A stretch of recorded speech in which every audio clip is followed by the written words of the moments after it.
Hi friends, मैं सुष्मिता और मेरे इस चैनल कुछ खास पे आपका स्वागत है। दोस्तों, आज मैं जो आपके पास पौधे लाई हूँ ये है स्वीट पोटैटो वाइन। बहुतों को ये पता होगा और जिन्हें नहीं मालूम है उन्हें मैं बता देती हूँ कि ये स्वीट पोटैटो वाइन है और बहुत अच्छा प्लांट है। ये आपका क्रीपर प्लांट है। आप इसे बहुत जगह लगा सकते हैं, ज़मीन में भी लगा सकते हैं या फिर आप इसे किसी गमले में, मेरा तो गमले में लगा हुआ है, उसमें भी आप लगा सकते हैं। बालकोनी के जो आपके वहाँ पर भी आप इसे अच्छी तरीके से अगर मान लीजिए लटका भी दीजिएगा, बहुत अच्छा लगता है। और अगर हैंगिंग बनाना चाहते हैं तो ये हैंगिंग भी बन सकती है। तो ये बहुत इजी टू ग्रो प्लांट है, बहुत हार्डी प्लांट है, इसकी प्रोपोगेशन भी बहुत इजी है। तो आप इसे आराम से इस पौधे को लगा सकते हैं।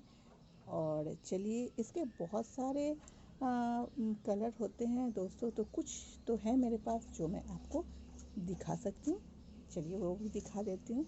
ये देखिए दोस्तों, एक ये है, इसकी पत्तियां आप देख रहे होंगे थोड़ी हार्ट शेप की है और इसके कलर जो है बिल्कुल डार्क पर्पल आप बोल सकते हैं, वो है। एक और है, ये वैरीगेटेड है। इसकी पत्तियां आप देख सकते होंगे कि किस कलर के हैं। तो ये भी एक है आपके स्वीट पोटैटो वाइन। और एक दूसरी है, इसकी पत्तियां भी देखिए, जो डार्क पर्पल है कलर में, तो सेम उस कलर की है जो मैंने हार्ट शेप की दिखाई, लेकिन इसकी पत्तियों की कटिंग थोड़ी अलग है। ये मुझे बहुत अच्छी लगती है क्योंकि इसकी पत्तियों की कटिंग देखिए थोड़ी सी अलग है।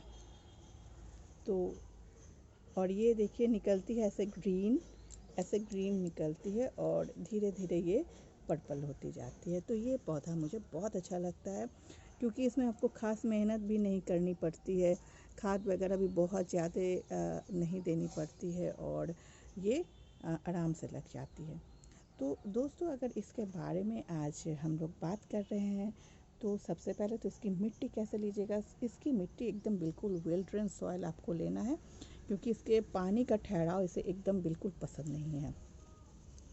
आपको पता होगा स्वीट पोटैटो वाइन जो हम लोग खाते, स्वीट पोटैटो सॉरी, वो जो हम लोग खाते हैं तो वो मिट्टी के अंदर रहती है और उसी से ये उगती है।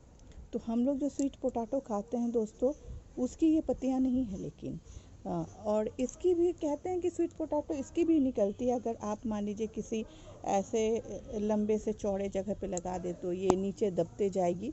ये वाली मान लीजिए, ये जो है ये नीचे दबते जाएगी, वहाँ से फिर आपके स्वीट पोटैटो निकलते जाएंगे। तो ये कहते हैं लोग एडिबल है, पर पता नहीं, मैंने अभी तक इसे कभी ट्राई नहीं किया। और मेरे गमले में लगे हुए तो सारे ऐसे ऊपर की ओर बढ़ रहे हैं, किसी को मैंने ज़मीन में अभी तक नहीं दाबा है। तो अगर ज़मीन में ये दब जाते हैं तब तो वहाँ से आपको फिर स्वीट पोटैटो निकलते रहेंगे। तो अगर आप चाहे तो उस तरीके से लगा सकते हैं। खैर वो एडिबल है कि नहीं मुझे अच्छी तरीके से नहीं मालूम, इसलिए मैं तो आपको नहीं कहूँगी कि आप उसे ट्राई कीजिए। ऐसे तो स्वीट पोटैटो आते हैं मार्केट में, आप उसे खा सकते हैं। तो इससे क्या होता है कि वो स्वीट पोटैटो जो है इसके अंदर दबी हुई रहती है मिट्टी के अंदर। अगर उसमें पानी ज़्यादा होगा ना तो वो सड़ जाएंगे और सड़ने से क्या होगा, ये जो है ना ये पौधा ख़राब हो जाएगा। तो वेल ड्रेन सॉइल रखना बहुत ज़रूरी है। इसके लिए आप बालू की मात्रा थोड़ी सी ज़्यादा लीजिएगा और बाकी आप जो है वो मिट्टी और जो खाद है काउडंग की मात्रा आप थोड़ी ज़्यादा, मतलब वो इक्वल ले लीजिए और बालू की मात्रा थोड़ी सी ज़्यादा दे दीजिए। जहाँ आप मान लीजिए 4 मुट्ठी दे रहे हैं वहाँ पे 6 मुट्ठी वो कर दीजिएगा बालू। तो उससे क्या होगी कि इसकी जो ड्रेनेज होल है, ड्रेनेज जो है पानी की बहुत अच्छी हो जाएगी। अच्छा, ड्रेनेज होल भी चेक कीजिएगा।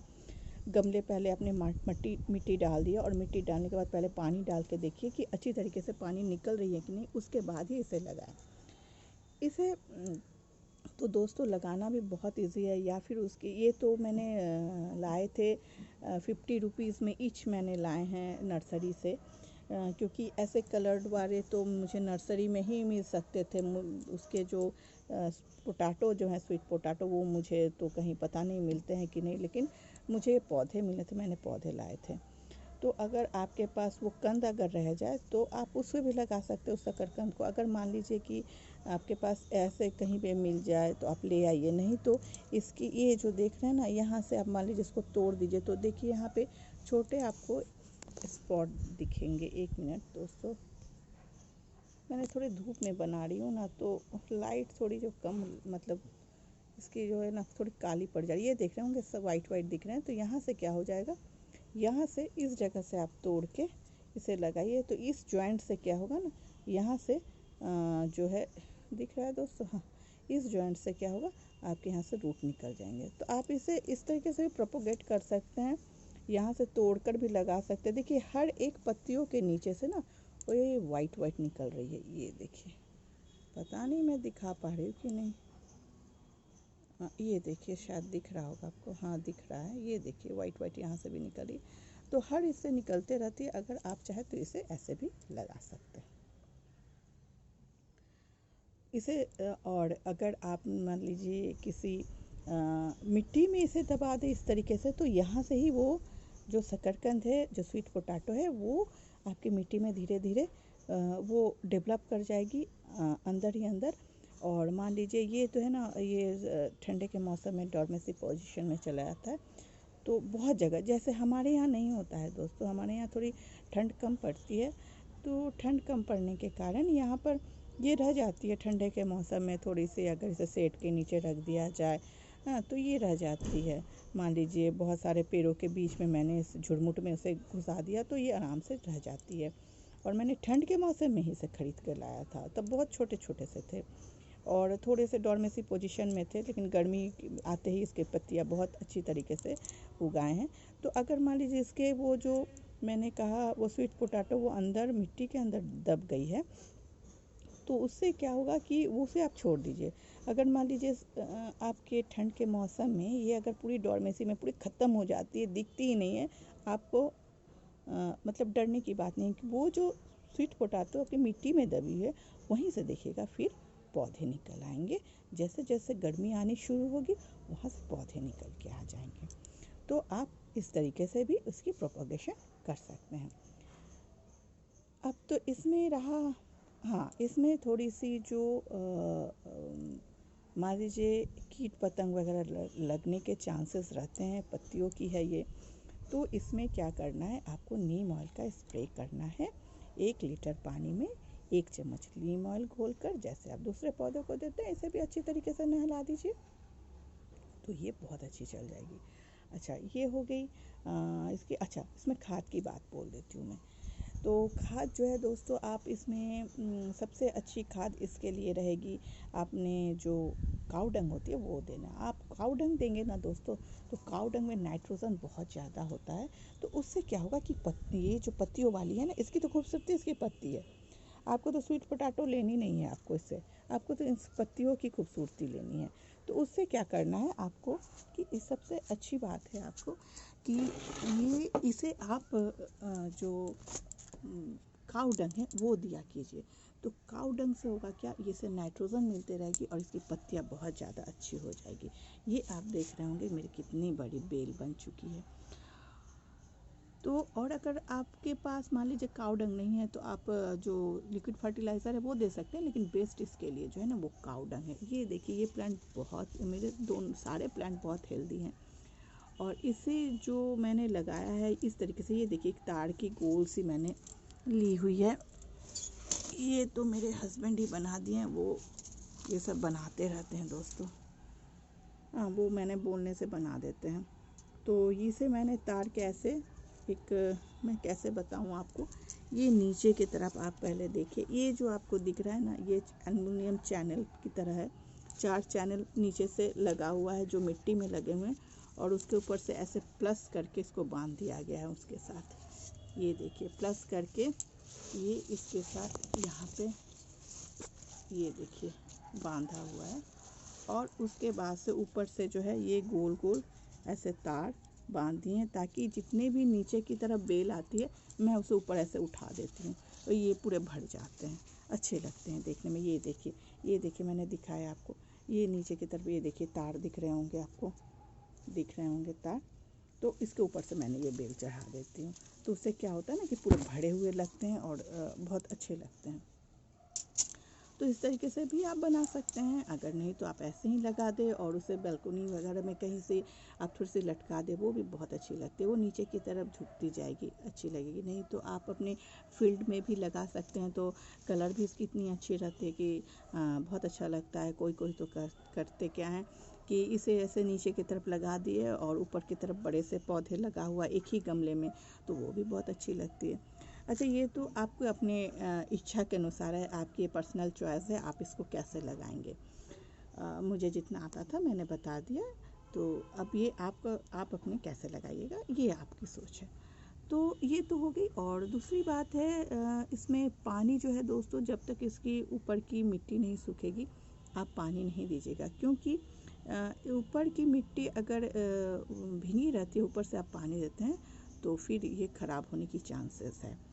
तो इसीलिए इसमें पानी आप उतना ही दें जितने से ज़रूरत है, यानी ऊपर की मिट्टी सूख जाए तभी आप इसमें पानी दें। ठंडी के मौसम में जैसे मैंने बताया थोड़े से इसकी बचाव कर ले तो ये बहुत अच्छी चलेगी। गर्मी के मौसम में अगर डॉर्मेंसी पोजीशन में चली भी जाती है तो डरिए मत, वो उसकी जो पोटैटो है, स्वीट पोटैटो, उसी से फिर इसमें धीरे धीरे पत्तियाँ गर्मी आने पर निकलती रहेगी। अच्छा, इसमें फ्लावरिंग भी होती है। थोड़ी कैसे बताऊँ मैं, वो कनेल टाइप के जो पौधे फूल होते हैं उसी तरीके होते हैं। लाइट पर्पल कलर की वाइट होती है सामने की तरफ, और अंदर की तरफ थोड़ी डीप पर्पल होती है। बीच में इसमें फ्लावर हुए थे, अभी नहीं है दोस्तों, इसलिए मैं नहीं दिखा पाऊँगी। तो फ्लावर उसको उतने अच्छे नहीं लगते, इसकी पत्तियाँ ही इसकी बहुत बड़ी खूबसूरती है। तो आप इसे लगाइए दोस्तों। और मुझे लगता है इसके बारे में मैंने सारी चीज़ें बता दी। अच्छा हाँ, और एक चीज़ बता रही हूँ मैं, इसे थोड़ी सी शेडी एरिया में रखिएगा तो इसकी पत्तियों के कलर बहुत अच्छे रहते हैं। अगर आपने इसे बहुत धूप में, कड़े धूप में, इसे एक काम कीजिए, या फिर सुबह की धूप लगा दीजिए या फिर शाम की धूप। दोपहर की धूप से थोड़ी बचाइएगा तो पत्तियों की कलर अच्छी रहती है। नहीं तो पत्तियाँ क्या होती है ना, थोड़ी सी डिसकलर्ड हो जाएगी। विशेषकर ये तो मान लीजिए ग्रीन है, और अगर आप जो घर में आपके स्वीट पोटैटो खरीदते हैं, जो हम लोग को मार्केट में मिलते हैं, उसके जो अगर लगाए तो उसकी पत्तियाँ ना डार्क ग्रीन होती हैं। वो भी बहुत कोई लगाते हैं। जैसे ये वाली जो पत्तियाँ हैं ना दोस्तों, ये वाली पत्तियाँ जो आप देख रहे हैं ना, ये देखिए इसकी डिफरेंस आपको पता चल जाएगी। ये वाली देखिए, ये थोड़ी सी धूप लग गई थी इसमें, इसके डिफरेंस देखिए। तो अच्छा, ये हो गई। अच्छा, नीम ऑयल तो आप स्प्रे करेंगे। अच्छा, और एक चीज़ है, अगर कोई मैंने तो ऑर्गेनिक मैं हमेशा बताती हूँ, इनऑर्गेनिक भी देना चाहे तो NPK का छिड़काव कर सकते हैं आप। तो NPK का छिड़काव करने से भी पत्तियों की, चूँकि ये खूबसूरती है, पत्तियों वाले पौधे हैं, तो NPK का छिड़काव भी बहुत अच्छा रहता है पत्तियों के पौधे के लिए। वही एक लीटर या 2 लीटर पानी में थोड़ी सी कम ही मात्रा दीजिए दोस्तों, क्योंकि ये तो इनऑर्गेनिक है। तो आप उसमें 1 ग्राम के लगभग 1 चम्मच, छोटी चम्मच 2 लीटर ऑयल में छोटी चम्मच आप डाल के उसे अच्छी तरीके स्प्रे करके, स्प्रे बॉटल में अच्छी तरीके से उसे मिला के और स्प्रे कर दीजिए। मैं ये नहीं कहूँगी कि उसे मिट्टी में डालिए। मिट्टी में डालने से कभी कभी ऐसा होता है कि मिट्टी की जो प्रॉपर्टी है वो ख़राब हो जाती है, और मैं नहीं चाहूँगी कि मिट्टी की प्रॉपर्टी ख़राब हो। इसीलिए मैं अगर इनऑर्गेनिक कभी यूज़ भी करती हूँ तो मैं उसकी छिड़काव करती हूँ, मिट्टी में नहीं देती हूँ। कभी मिट्टी एसिडिक हो जाती है, कभी मिट्टी अल्कली हो जाती है, तो फिर उसे अल्कली करनी पड़ती है। फिर एसिडिक से अल्कली करो, अल्कली से बहुत कुछ प्रॉब्लम आ जाती है। तो उतने सारे हम लोग के हमेशा नहीं हो पाते। हाँ, जो लोग नर्सरी वगैरह में काम करते हैं उन लोग के पास काफ़ी समय है, वो लोग कर लेते हैं, क्योंकि उन लोग का काम ही है करना। लेकिन हम लोग के लिए जो हम लोग मतलब अपने घर में लगाते हैं, हम लोग के बहुत सारे काम भी रहते हैं। तो मैं समझती हूँ कि इनऑर्गेनिक के जितने हैं वो अगर आप मिट्टी में नहीं डाल के उसे छिड़काव कर देते हैं तो ज़्यादा अच्छा रहेगा। तो मैं अगर करती हूँ, मैं जल्दी नहीं करती हूँ, बहुत कम ही करती हूँ दोस्तों। अगर बहुत ज़रूरत पड़ी तभी मैं करती हूँ। तो इसीलिए दोस्तों मुझे लगता है उसके छिड़काव कर दीजिए तो वो ज़्यादा बेहतर रहेगा। तो दोस्तों मुझे जितना आता था मैंने बता दिया, और मुझे लगता है इसके बारे में और कुछ नहीं बाकी रहा है। तो दोस्तों, अगर ये वीडियो आपको पसंद आई हो तो इसे लाइक कीजिए, मेरे चैनल को सब्सक्राइब कीजिए और बेल बटन दाबिए, आपको नोटिफिकेशन मिलेंगे। और कमेंट भी कीजिए कैसे लगे दोस्तों। और फिर मैं मिलूँगी आपको किसी कोई अच्छे पौधे के साथ अच्छी वीडियो लेकर। आज के लिए बस इतना ही दोस्तों, गुड बाय।